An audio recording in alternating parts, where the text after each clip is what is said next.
slow, you can still go. Even when there's no hope, you can still go. I never answer to no, man, I still go. Go, go, go, go, go, go, go, go, go, go, go, go, go, go, go, go, go. Even when you feel low, you can still go. Even when you feel slow, you can still go. Even when there's no hope, you can still go. I never answer to no, man, I still go.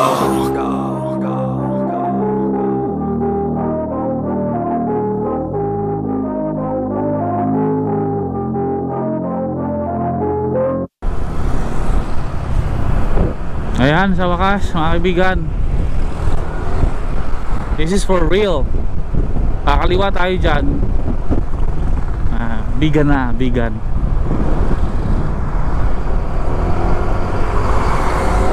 Ano? Vegan. Pwede rin dyan, pwede rin dyan, pwede rin dumiritso dyan. Pero dito tayo. Okay, finally we are here in Vigan City. Mula dito sa Vigan hanggang sa amin sa bahay ay nasa 5 to 6 hours pa ang biyahe. Saglit na lang yan. So pupunta lang muna tayo ng Calle Crisologo. Ayun o, welcome to Vigan. Hindi na kami papapicture dyan kasi busy street yan eh. Ayan, camera na lang.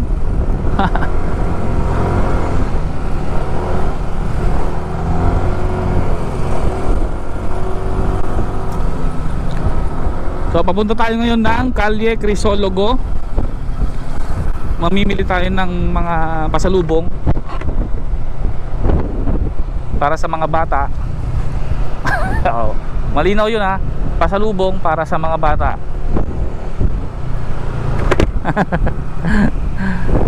Yan, pasalubong para sa mga bata. Oh, malinaw ha. Para sa mga bata lang. Hindi kasama yung mga isip bata. Oh. Okay? Joke lang. Pero biro lang yun. Biro lang yung pasalubong.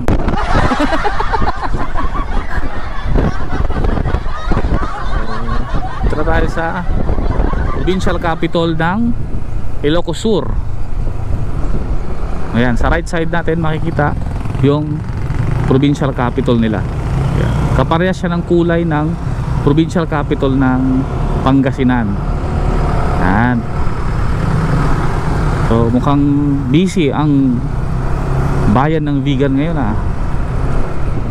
So kakaliwa tayo dito.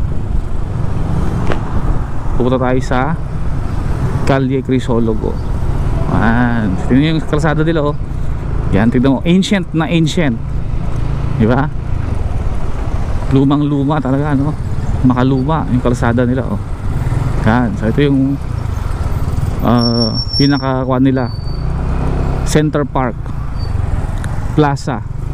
Dito yung dancing fountain nila pag gabi. Pero ngayon hindi pa, wala pa. Hindi pa gabi.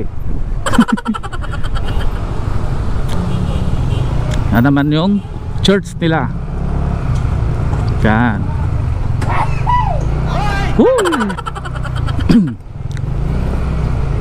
So ito yung McDonald's dati na dinideliveran namin noon nung nagtatrabaho pa ako sa tracking sa Matsuform Link Incorporated, yung tracking na inaarkila ng McDonald's, you know. Dito kami nagdi-deliver noon. Shout out sa manager nito noon na nagpapakain sa amin. Libre ang pagkain namin dyan, mga tracker. Sa ibang McDo wala, bahala ka sa buhay mo, ganun. Diba? Yung mga kabayo nila oh, sa Kalesa. Yan. O dito naman yung mga sinanglaw. Gusto mong kumain ng sabaw na medyo may aftertaste, yan, para siyang papaitan. Dito yan, sinanglaw. Dito sa kanilang food park or food court na kung tawagin. Yan, dito sa left side. Yung mga yan, sinanglawan lahat yan. Ito naman oh, dito mga shopping center. Tignan nyo pati yung mga building nila, di ba? Lumang luma, no? Ayan, ikot-ikot ka lang dito. Yan. Hindi ka na makapagpa-picture sa mga old buildings. Pero dito tayo sa may Calle Crisologo. Bawal yata tayo pumasok dyan. Doon. So dito ako dumadaan eh. Ayan o, Calle Crisologo. Doon yung Calle Crisologo. Iikutan natin.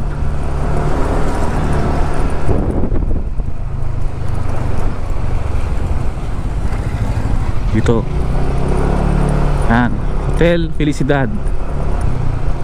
Di ba? Parang kang nasa panahon ng, dito kami kumain noon ng ano, longganisa, masarap na restaurant. Yan, so dito para kang nasa, para kang bumiyahe sa, para kang nag time travel. Yan, gahanap lang tayo ng pwedeng mapag-parkingan na malilim. Dito na oh. Pero malayo-layo pa ang lalakarin natin pag ano. So doon pa sa dulo. Sa dulo pa, para masulit natin.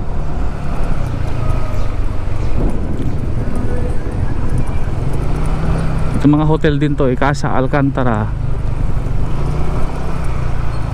So siguro pwede na mag-park dito.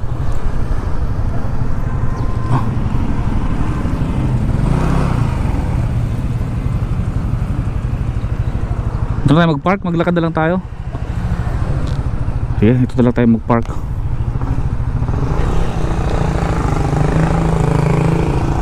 Yan. So dito na lang ako magpa-park. Ayan, so dito na kami sa Calle Crisologo. Ayan yung kahabaan niya, Calle Crisologo yan. Hanggang dun, dulo, sa kabila. Oh, anong oras na? 1:29 ng hapon. Ganda oh.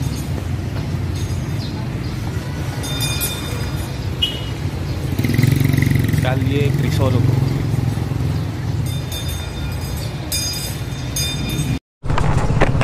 Yan, alis na tayo. Ay, alis na tayo dito sa Vigan. Yan, uwi na tayo mga kaibigan. Yan yung street na yan. Yan yung Calle Crisologo.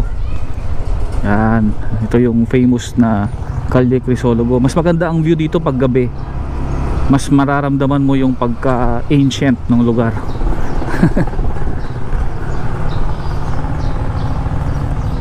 So one way para itong mga to. One way.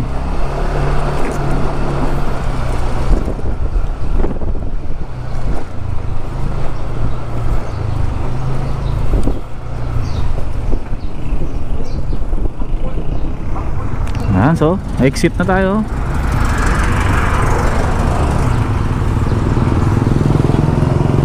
Yeah.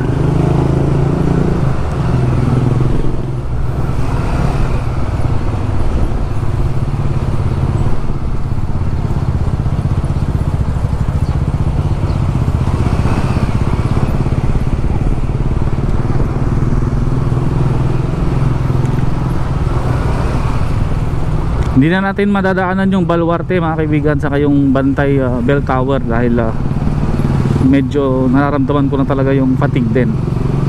Ilang araw na tayong nagmumotor. Ang pinaka-importante dyan ay napuntahan natin yung mga major landmarks, no? Na madadaanan talaga along the way sa ruta ng North Loop. Ayan. Susunod na photo ops natin dito sa may Bantay Bridge, yung famous na tulay dito sa Ilocos Sur. Pagkatapos noon, ang next na photo ops natin ay sa may part ng border, doon sa may border ng Ilocos Sur saka La Union, yung arko ng Ilocos Sur. Yun ang next na photo ops natin. At maybe baka yun na yung last na photo ops natin. Kasi sa La Union, since na malapit lang din naman sa Pangasinan yun, o Hindi na natin masyadong i-feature yung La Union. At saka puro beach naman din ang makikita natin doon sa La Union. So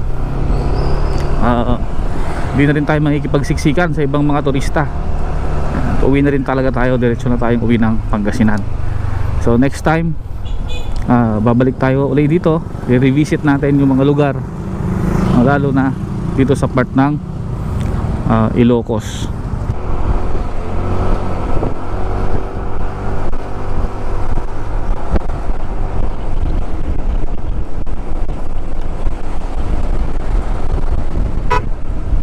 Ito na, malapit na. Dito na pala.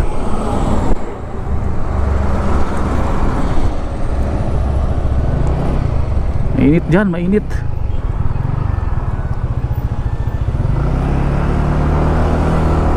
Hanap tayo ng silong na parking. Mainit eh. Yun. Ay. So ito yan, no? Yung bilihan ng bibingka, yung The Sisters. Kabilaan yan, dito saka yun, kabila. Yan, so left and right yan pag galing ka ng bayan ng Bigat. So ito, masarap yung mga bibingka nila dito. Yan dito, bilihan ng masasarap na bibingka.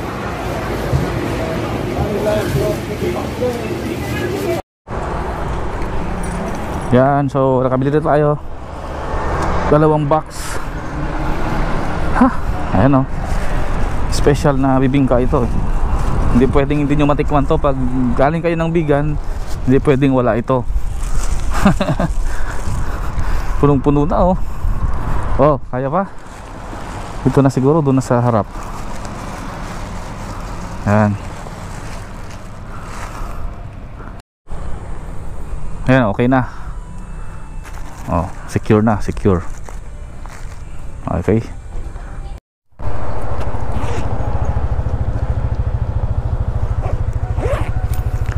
Tara na. Next stop, Bantay Bridge. Oh, gwapo oh.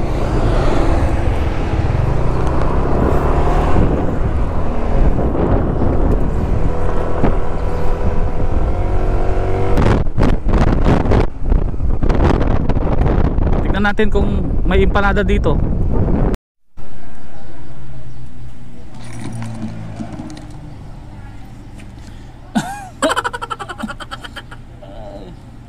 Ang pagising. Init. Malapit na tayo sa may Bantay Bridge, mga kaibigan. Nagpa-refresh lang ng konti. Talagang sobrang init. Masakit na yung ulo ko sa init. So, hindi biro yung init ngayon. Hindi katulad ng mga nakaraan eh, kaya pa yung init eh. Ngayon sobrang init, grabe, masakit sa ulo. Masakit na yung ulo ko eh.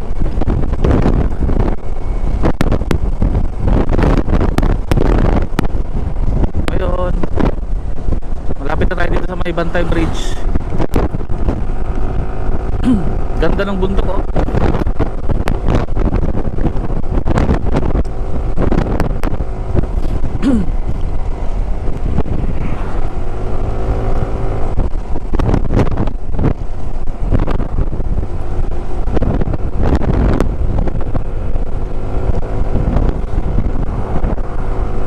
Dalawa ito, itong Bantay Bridge na to, yung old sa new. Doon tayo sa old kung pwede pa, para makapagpa-picture tayo. Photo ops ulit. Tapos ang next na photo ops na natin, doon na sa Agudin, yung arko ng Ilocos Sur. Tapos pagkatapos noon, wala nang photo ops. Uwi na, diretso na tayo sa Pangasinan. La Union yun, tapos Pangasinan. Wala nang photo ops yun, para makapagpahinga na rin.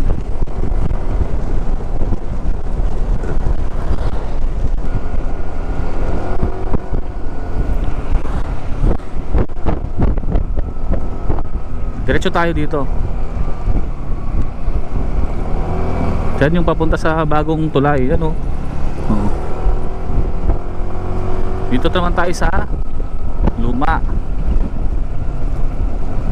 Ayan.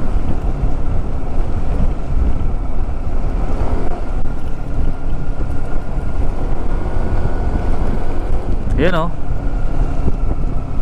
Yun o. Ganda o. Background mo yung bundok o.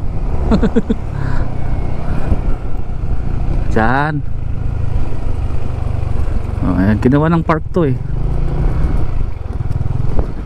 Yan. Ito siya mga kaibigan. So magpa-picture muna tayo dito.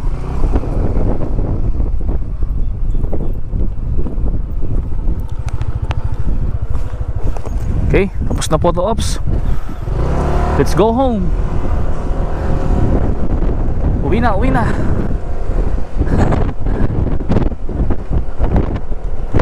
Ganda oh. Wow. Ganda.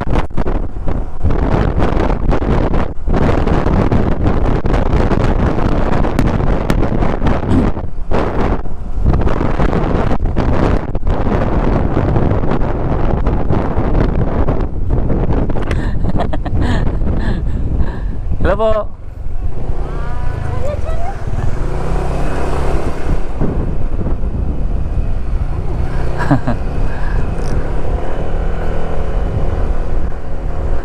Photo bomber eh.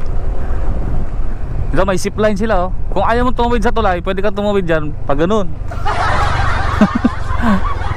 Zipline. Sarado sir? Ah, sarado pala. Okay. Ay, may landslide yata.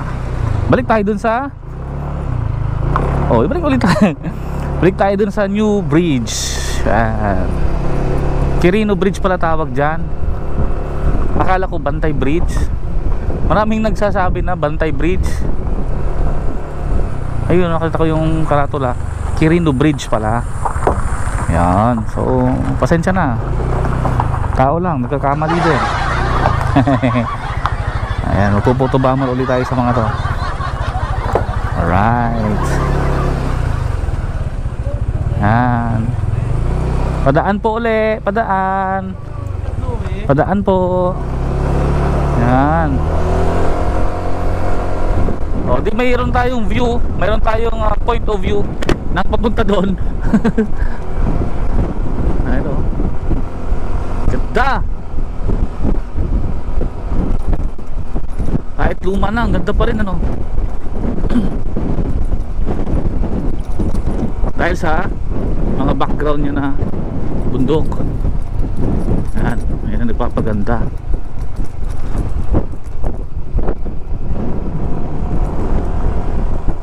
Yan, so padadaanan din natin yung bagong bridge. Yan, bridge na lang para hindi na tayo magkamali. Ilang beses na ako dumaan dyan. Ang akala ko Bantay Bridge. Yung pala Quirino Bridge. Okay, patandaan ko na po.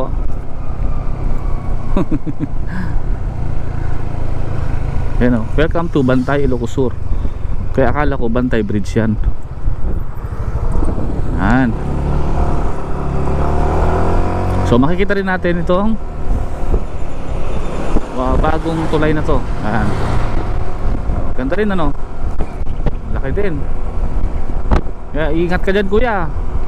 Babagsakan mo dyan. Ilog.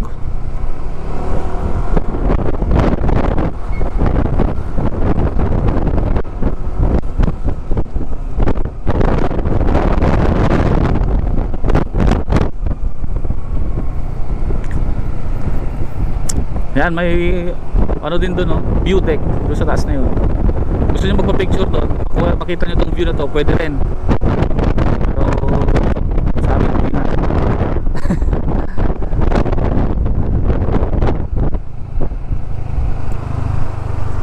May nag-landslide pala doon, kaya sarado.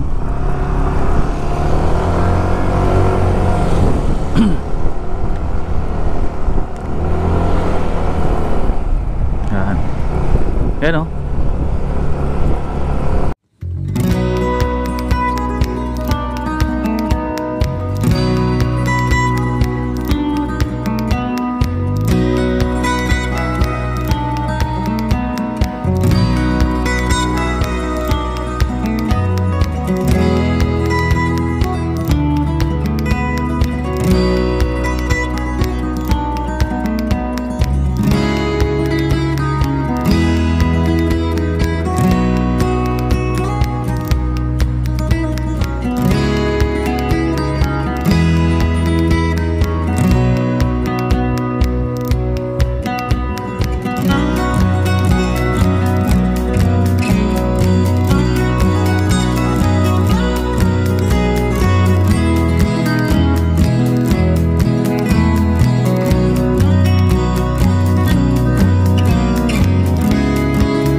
Dito na tayo sa Candon City.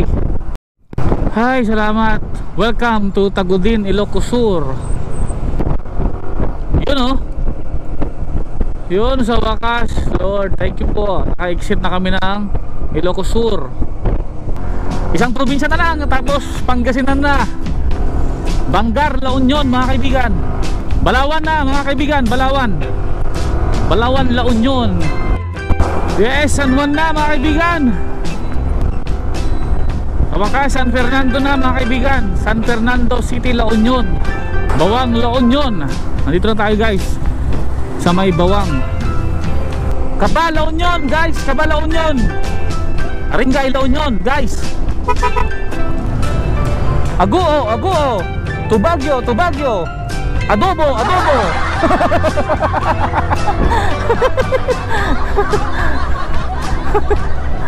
Santo Tomas, daing pang breakfast. Damortes, daing plus kamates. Ulam ko sa Lunes, bukas Biyernes.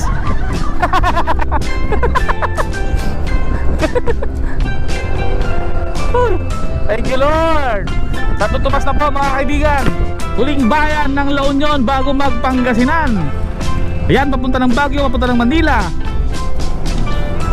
Dito, papunta ng Pangasinan, pauwi sa amin. Woohoo! Yes! Pagtawid natin dito mga kaibigan. Yan na, makikita mo na yung arko ng Pangasinan. Sa wakas, thank you Lord, salamat po. At ligtas mo kaming ginabayan sa biyaheng ito, Panginoon. Thank you, thank you. Pangasinan, my homeland. Pangasinan. Yon, San Pablo na mga kaibigan. Yon, nandito na tayo sa Mangaldan mga kaibigan. Woohoo! Santa Barbara, Pangasinan. Woo! Sa wakas, thank you Lord. Thank you po, maraming salamat Panginoon. At dito na kami mga kaibigan. Nandito na kami sa Calasiao. Yon, gusto ko lang magpasalamat kay Ma'am Mel de la Cruz ng Magis Review and Trading Center sa pag-imbita sa akin sa Santiago City. Hindi dahil sa kanya ay hindi ako makakapag North Loop. Of course, sa kanyang assistant si Sir Ryan. Mga kaibigan, maraming salamat din sa iyo sir sa pag-asikaso mo sa amin. And of course, maraming salamat din sa mga reviewees ng Magis Review. And of course, maraming salamat din sa buong team Kapangil, lalo na kay Idol Dix at kay Ma'am Princess na siyang tumanggap sa amin sa kanilang tahanan ng buong buo kahit ang kapal-kapal na mukha ko. Ay tinuring nila ako parang matagal ng kaibigan, ano? Maraming salamat din sa Team Suplado na nakaantabay sa akin, nakamonitor, lalo na kay Brother Zeke Vergara, kay Jeff Soldevilla, and of course kay Paring Bong. Maraming salamat sa inyong pag-monitor, no? Maraming salamat din sa mga Team Suplado na at mga former student ko na na-meet ko sa daan, no? Kay Rocky, kay Bon, kay Dalugdog, kay JR Pabia, maraming salamat sa inyo. And of course sa Dean ng DCCP Lawag, maraming salamat din kay Sir Machu, no? Sir Machu Langbis at kay Ma'am Madeline Estrada. Maraming salamat sa inyo sa maagang palunch na ibinigay nyo sa amin, ano? Maraming salamat, na-appreciate ko yun. At nakita nyo lang yung post ko, talagang inimbitahan nyo ko, talagang pumilit kayo na makadaan ako dyan sa inyo. Maraming salamat. At pasensya na kayo at hindi ako nakapagtagal at hindi nakapagkwentuhan ng mabuti. At of course, siyempre, pasensya na rin kayo kung amoy kalasada ako. May araw ako pumasok sa opisina nyo. Maraming salamat sa inyong napakainit na pagtanggap, no? At pag-asikaso din sa amin dyan sa Lawag. And of course, syempre, maraming salamat din sa aking pamilya, no? Sa aking mga magulang, sa aking mga kapatid na naghihintay, nag-aabang ng aking mga updates, no? Sa aming GC. Maraming salamat sa inyo. Mahal na mahal ko kayo. And of course, maraming salamat din sa dalawang kong anak, si Renz at si Banban, na tuwang-tuwa pag nag-update ako sa kanila. Maraming salamat sa inyo. At syempre, maraming salamat din sa inyo mga viewers, sa inyo mga kaibigan na nanonood ng aking mga video, patuloy na sumusuporta at napatuloy na nakaantabay sa ating mga uploads sa YouTube at ganoon din sa Facebook. And syempre maraming salamat din sa mga kaibigan natin sa Facebook na nagpo-comment, nag-wish ng safe ride sa atin. Maraming salamat sa inyo, na-appreciate ko po kayo lahat. Pasensya na kayo kung hindi ko kayo nare-reply isa-isa. Maraming salamat sa inyong lahat. And syempre maraming salamat din of course sa nag-iisa Diyos. Maraming salamat Panginoon, at sa iyo lang talaga ang papuri Panginoon.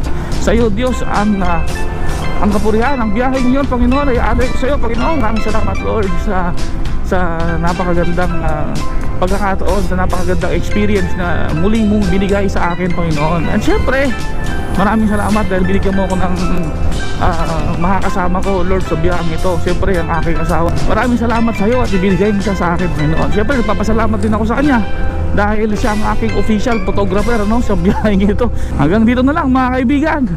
Maraming salamat talaga sa inyo. At sa susunod ulit na biyahe natin, samahan nyo pa rin ako. Marami pa tayong adventures na gagawin. Hindi ko nga alam kung kailan. Hanggang sa muli mga kaibigan.